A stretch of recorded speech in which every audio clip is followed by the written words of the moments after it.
कैसे करती हो मैनेज दो दो बच्चों के साथ वीडियो भी बनाना और बच्चों का खाने पीने का, हस्बैंड का ख्याल रखना, सारी चीज़ें कैसे मैनेज कर पाती हो तुम वीडियो के साथ साथ? ऐसा तो मैंने बहुत बार सुना है और बहुत सारे लोगों से सुना है, परिवार के लोगों से और फ्रेंड्स के तरफ से भी मैंने ये बात सुनी है। तो आज इस वीडियो में मैं यही बताने वाली हूँ कि किस तरीके से मैं मैनेज करती हूँ। तो हेलो दोस्तों, नमस्ते। मेरा नाम है प्रियंका और मैं बेंगलोर में रहती हूँ। मेरे 2 बच्चे हैं, एक बेटी और एक बेटा।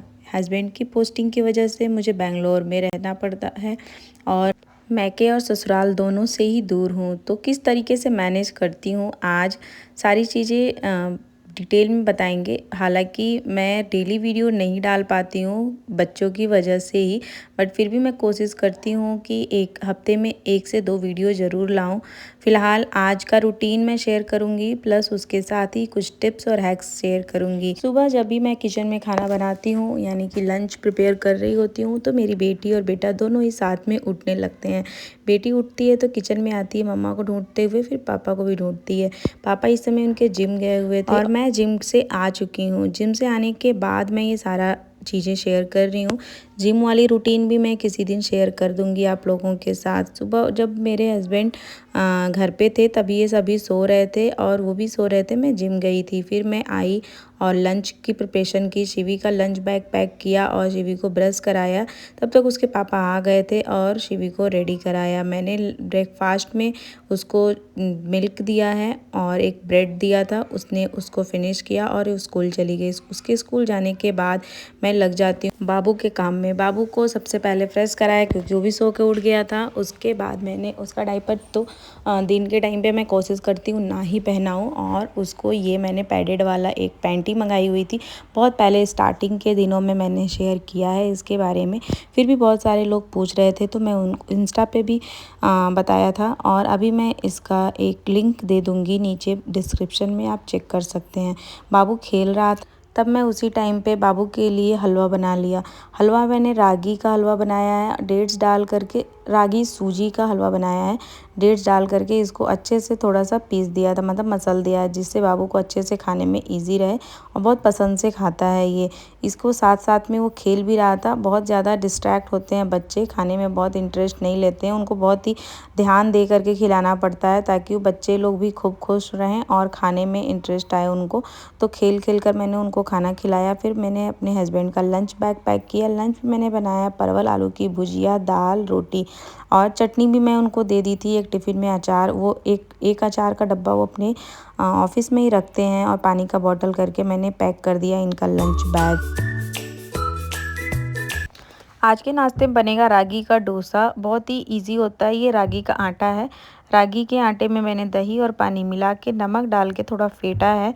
तुरंत ही बनाऊंगी मैं, तो तवा को गरम किया, थोड़ा पानी डाल के टेम्परेचर को चेक किया मैंने। बहुत ही कम टाइम में बन जाने वाला नाश्ता है। वैसे मैं कोशिश करती हूँ कि बहुत ही इजी ब्रेकफास्ट बनाऊँ जो हेल्दी भी हो और बहुत ही कम टाइम में बन जाए।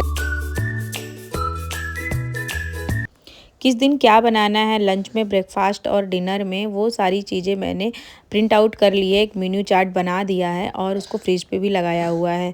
तो इससे मेरे लिए बहुत ही इजी होता है थोड़ा मील प्रिपेयर करने में। एक रात पहले ही मैं प्रिपेयर कर लेती हूँ, मेरे माइंड में सेट रहता है कि क्या मुझे बनाना है।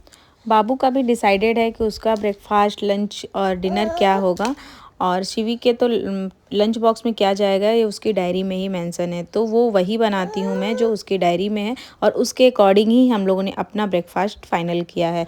उसकी डायरी में 5-6 ऑप्शन दिए हुए हैं, उसमें से हम लोगों ने जो हम लोगों के अकॉर्डिंग सही लगा हमने सेट कर लिया है। अकेले सब कुछ मैनेज करना इतना आसान नहीं होता है जितना दिखता है। कुछ थोड़ी छोटी छोटी टिप्स को फॉलो किया जाए तो इसको आसान बनाया जा सकता है। मॉर्निंग में बच्चे जब सोकर उठते हैं और नाश्ता कर लेते हैं तो काफ़ी ज़्यादा फ्रेश फील करते हैं और काफ़ी ज़्यादा एक्टिव रहते हैं। तो इस टाइम पे आपको परेशान नहीं करेंगे बच्चे, तो उस टाइम पे ज़्यादा से ज़्यादा काम किया जा सकता है। तो कोशिश करती हूँ मैं ज़्यादा काम मॉर्निंग में कर लूँ। इसको तो मैंने खिला दिया था तो इसका पेट भरा है, बस उसको इंगेज करने के लिए मैंने डोसा दिया है। अभी मैं बेड के ऊपर जो भी रात में यूज़ किए हुए ब्लैंकेट और ये कंबल वगैरह था उसको मैंने हटाया और फिर बेड सही किया। जितना बाबू का बॉटल रात में यूज़ हुआ था उसको मैंने साइड में किया और रूम से जाने के बाद बाबू रोने लगता है, इसलिए मैं उसको लेकर ही आई थी साथ में ही।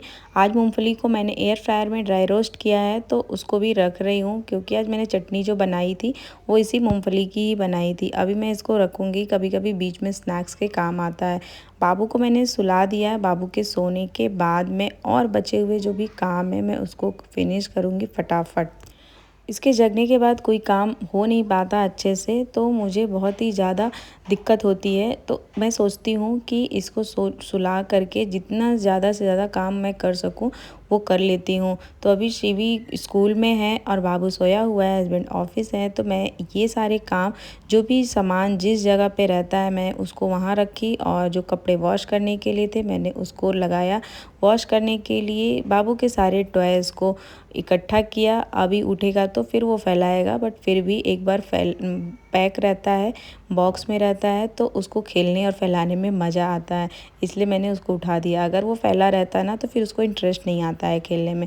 तो सबसे पहले जब ये कोई भी खिलौना यूज़ करता है, खेलता है, तो मैं उसको थोड़ा थोड़ा देर पे उठाती रहती हूँ, ताकि वो उठा रहेगा तो फिर वो फैलाएगा, यानी कि फिर से वो इंगेज हो जाएगा। तो जब भी मुझे टाइम मिलता है मैं ये काम कर लेती हूँ। सोफ़ा को मैंने सही किया है। आप भी मेरी तरह अकेले रहते हैं और मैनेज करने में कोई प्रॉब्लम आ रही है, तो आप बच्चे के साथ वो काम कीजिए जो आप बच्चे के साथ कर सकते हैं, और सोने के बाद वो सारे काम कीजिए जिसको करने में आपको अच्छा और मन लगता है।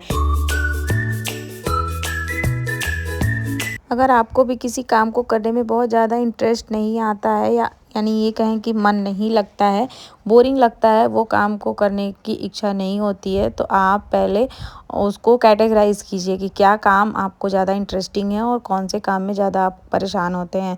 उसके अकॉर्डिंग एक एक करके काम को निपटाइए और धीरे धीरे सारे काम होते चले जाएंगे। बाबू सोया हुआ था तो मैंने भी स्नान किया, और जगने के बाद ऑब्वियसली वो स्नान नहीं करने देता और पूजा तो बिल्कुल भी नहीं करने देता है। आजकल नहाना और पूजा मेरा लेट हो गया है क्योंकि सुबह जिम जाती हूँ, उस टाइम पे सब चीज़ें मैनेज नहीं हो पाती हैं। तो सबके जाने के बाद, बाबू के सोने के बाद ही मैं नहाती और पूजा करती हूँ। जब जब तक मैं नहाई और पूजा की, कपड़े भी मशीन के कपड़े फैलाते टाइम एक चीज़ मैं ध्यान देती हूँ कि जब जो बेटे का कपड़ा है वो अलग हो और जो मेरी बेटी का कपड़ा है वो अलग हो। अलग अलग फैलाने से ये प्रॉब्लम सॉल्व हो जाती है कि जब हम कपड़े सूखने के बाद उठाने जाते हैं तो एक साथ मिक्स मैच नहीं होता है। जो जैसे रखा रहता है मैं वहीं के वहीं फ़ोल्ड कर लेती हूँ। एक साइड से फ़ोल्ड करना शुरू करती हूँ तो बेटी के हो जाते हैं, और एक साइड से फ़ोल्ड करना शुरू करती हूँ तो बेटे के हो जाते हैं। इस तरीके से अपने भी कपड़े अलग में फैलाती हूँ। इससे मेरा ये वाला काम बहुत आसान हो जाता है, नहीं तो पहले पूरे कपड़े एक साथ उतारे जाते थे और एक रूम में कहीं बहुत ढेर हो जाता था। तो इसी तरीके के छोटे छोटे टिप्स और ट्रिक्स फॉलो करके मैं अपनी लाइफ को थोड़ा सा इजी बनाने की कोशिश कर रही हूँ। वीडियो अच्छा लगा हो तो सब्सक्राइब कीजिएगा। मिलते हैं अगले वीडियो में, तब तक के लिए बाय बाय।